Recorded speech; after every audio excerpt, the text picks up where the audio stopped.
अतिथियों के स्वागत और तालियां होनी चाहिए। बहुत बहुत धन्यवाद संचालक महोदय।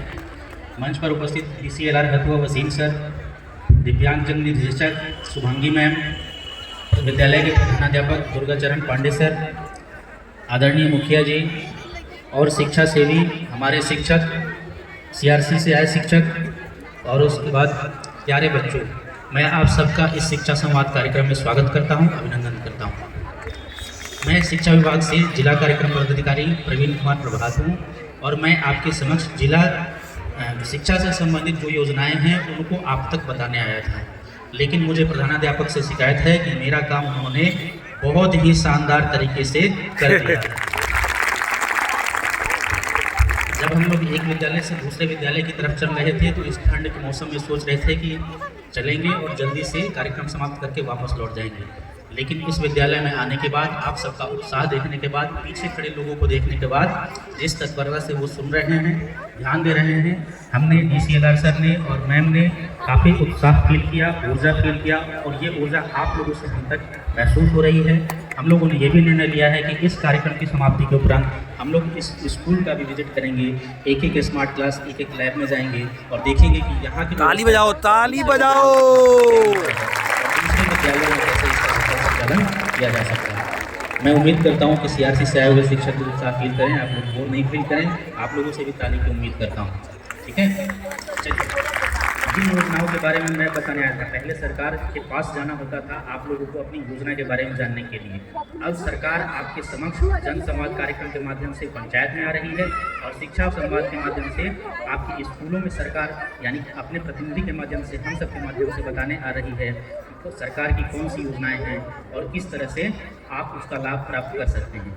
लेकिन यहाँ के प्रधानाध्यापक पहले से ही इन सारे कार्यक्रमों की जानकारी रखे हुए हैं और आप तक उन योजनाओं का लाभ भी पहुँच रहा है कि आपकी तालियों और जोर से तुम्हें पता चल गया है। अभी हाल के दिनों में शिक्षा विभाग क्या कर रहा है या क्या करने जा रहा है, उसकी कुछ संक्षिप्त रूपरेखा आप लोगों के समक्ष प्रस्तुत करना चाहूँगा। और हमारे हथुआ से DCLR सर आएंगे मंच पर और आपको दो शब्द बताएंगे कि ये शिक्षा संवाद के विषय में, और उनका सबसे पहले तालियों से स्वागत किया जाए सर के लिए। आज इस शिक्षा संवाद में उपस्थित हमारे DPO साहब, शुभांगी मैम और शिक्षकगण, समाज के सभी प्रबुद्धगण, मीडियाकर्मी और प्यारे बच्चों, सबसे पहले तो आप सब लोगों का धन्यवाद ज्ञापन करना चाहूँगा कि इतने ठंड में भी आप लोग इतना उत्साहपूर्वक यहाँ पर उपस्थित हुए और अपना इतना महत्वपूर्ण समय दे रहे हैं, इतने उत्साहपूर्वक आप लोग भाग ले रहे हैं। साथ ही सबसे जो प्रस्तुति गान, जो स्वागत गान किया आप लोगों ने, उसके लिए भी धन्यवाद ज्ञापन करना चाहेंगे।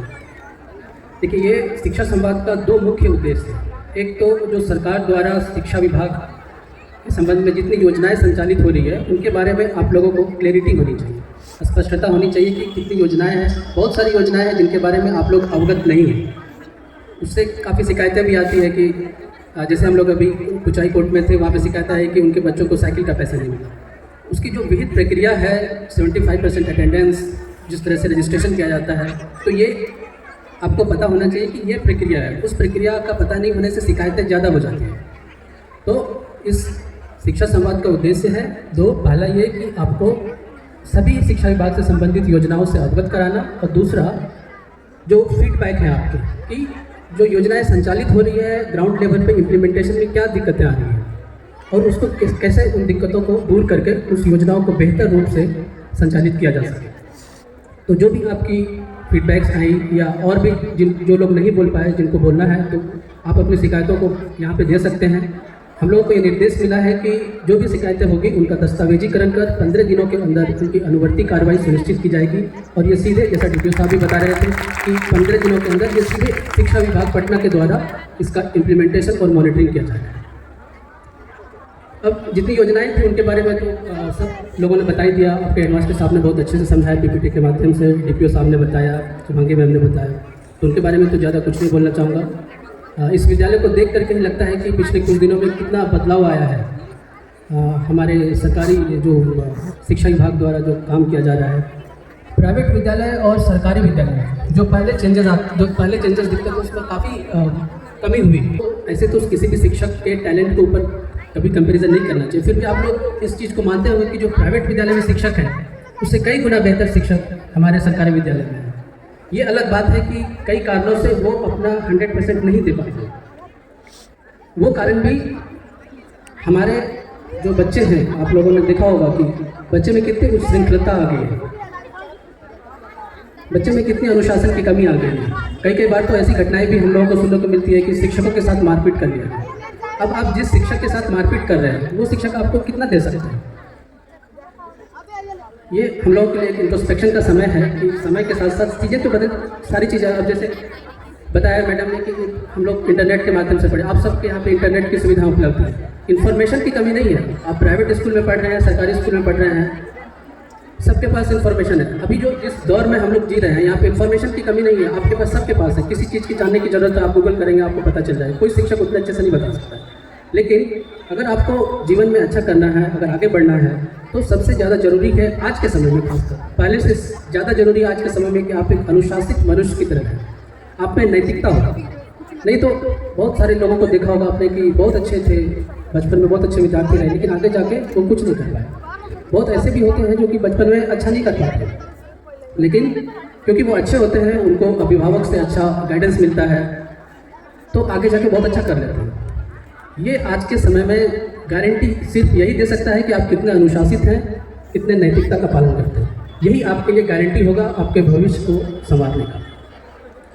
तीसरी चीज़ ये है कि जो सामाजिक भागीदारी होनी चाहिए विद्यालय में, जैसे कि अभी यहाँ पे शिक्षा मित्र के बारे में बता रहे थे, शिक्षा प्रेमी के बारे में, इन लोगों का जो योगदान रहा है। और साथ में हर एक विद्यालय में एक ही स्मार्ट क्लास होता है, लेकिन यहाँ पे 3 स्मार्ट क्लास है।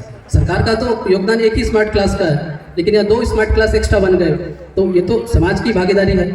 तो समाज की भागीदारी से बहुत कुछ जो सरकार नहीं दे सकती है वो हम लोग सहयोग कर सकते हैं।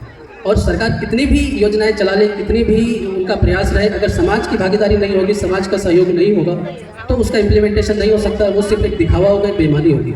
सार्थकता तभी होगी जब सभी संबंधित लोगों, सबका, चाहे वो सामाजिक लोग हो, बच्चे हो, अभिभावक हो, शिक्षक हो, समन्वय स्थापित कर एक जो कोऑर्डिनेशन होना चाहिए, उसके साथ जब तक हम लोग काम नहीं करेंगे तो कोई एक फ्रूटफुल आउटकम नहीं निकल पाएगा। मिला जुला करके यहाँ पे जो देखने को हम लोगों को मिला, एक बहुत ही हर्ष का लगा कि ये, हाँ, जैसे मैडम ने बताया कि लगा नहीं कि ये सरकारी स्कूल जैसे बहुत सारे हम लोग देखते थे, जैसे मैं भी सरकारी स्कूल में ही पढ़ा हूँ, तो बिल्कुल कुछ नहीं होता था वहाँ पे। सिर्फ शिक्षक रहते थे और बच्चे रहते थे, ना कोई चेयर टेबल, ना पीने का पानी, कुछ भी नहीं होता था। लेकिन आज ये देख करके लग रहा है कि हाँ, वास्तव में बदलाव आए हैं, चेंजेस आए हैं, तो उसके लिए हमें अप्रिशिएट भी करना चाहिए और एक कमिटमेंट भी होना चाहिए कि और आगे इम्प्रूवमेंट करने के लिए जो भी जरूरत पड़े हम सब लोग उसमें योगदान दे सकें। इसी शब्दों के साथ आप लोगों का ज़्यादा समय लिए बिना हम सब लोगों का धन्यवाद करते हैं।